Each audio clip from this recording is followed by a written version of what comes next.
esse assunto da tentativa de interferência dos Estados Unidos na soberania nacional. Agora tem uma novidade com esse caso aí, que é uma declaração formal do secretário de Estado, Marco Rubio, dizendo que vai negar visto para os censores, e depois aquele palhaço daquele Paulo Figueiredo, neto do general Figueiredo, dizendo que já tinha a lista, ele depois recuou, não tem lista nenhuma, formalmente não há o nome do Alexandre de Moraes, e aí, segundo esse Paulo Figueiredo, que é um dedo duro, é um sujeito canalha, fascista como o avô, diz que só entrega os nomes, o resto quem faz são as autoridades americanas, e a pessoa só vai saber se foi sancionado ou não no aeroporto. Bom, gostaria de saber qual grau de preocupação a gente tem que dar para esse assunto e como lidar com ele, na sua opinião,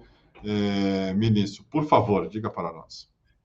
O Kiko e Pedro, eu vejo com preocupação, eu estava acompanhando antes, um pouco antes, as vossas opiniões sobre isso. Eu sou daqueles que realmente fico preocupado, acho que a gente não pode de forma alguma subestimar isso. Mas eu vejo também duas grandes oportunidades para a esquerda, né? Eu estou falando em termos políticos, em termos até eleitorais, em termos de princípio. O primeiro é a questão nacional, porque os bolsonaristas, eles tentam se apropriar das cores da seleção, das cores da bandeira, quando, na verdade, eles de nacionalistas não têm absolutamente nada.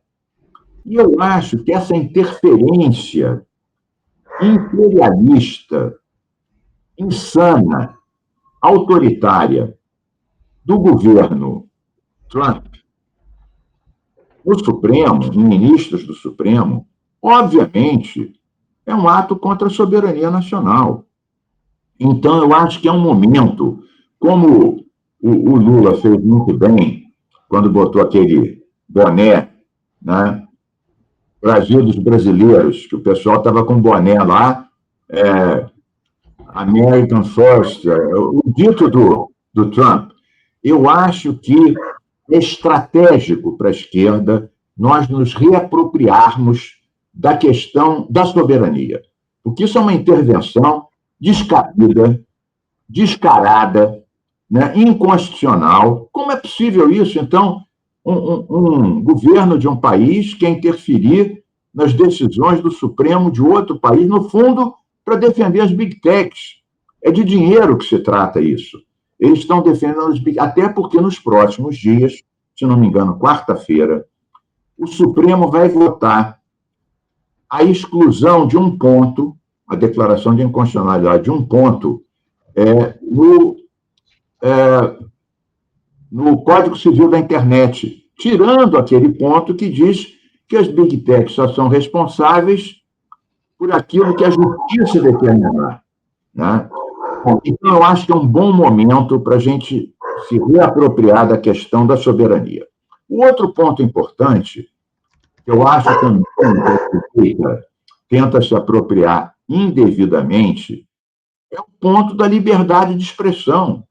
Nós sempre, da esquerda, defendemos a liberdade. No tempo todo da ditadura, quantas passeatas, o PCC, que agora eles estão trazendo de volta, o antigo comando de caça aos comunistas, invadiu teatros, perseguiu os artistas, os jornalistas eram presos. Vladimir Herzog foi suicidado na prisão. Então, sempre a bandeira das liberdades foram das forças progressistas, das forças de esquerda. E agora a direita, de uma forma torta, tenta se apropriar disso. Agora, veja que coisa curiosa. O Trump, nos Estados Unidos, investe contra as universidades, proíbe estudantes por suas opiniões, barrou um cientista francês que descobriu na rede dele uma crítica ao Trump. Ou seja, ele agride o primeiro artigo da Constituição americana, que é a liberdade plena de expressão. Então, como eles aqui tentam defender a liberdade, porque o Bolsonaro está sendo inibido da defesa, porque o Supremo é autoritário, até parece, né? Até parece, eu sou daqueles que fui pendurado no pau de arara e torturado, né, pelos ídolos deles, né, aqueles coronéis que eles põem na camisa, os torturadores, e eles tratados assim a pão e vinho, com seus advogados carésimos, todos os recursos, e falam de ditadura. Realmente seria interessante que eles fossem interrogados pelo coronel Ustra, para ver o que era bom para tosse. Então, eu acho que essa situação que está acontecendo é grave, não podemos subestimar, mas a gente tem que ver também as oportunidades. Eu acho que a esquerda tiver boa cabeça e bom fundamento, é o momento de atacar e avançar mais na defesa da soberania e na defesa da liberdade que o Trump esmaga lá e que eles que apoiam essas loucuras do Trump supostamente defendem aqui.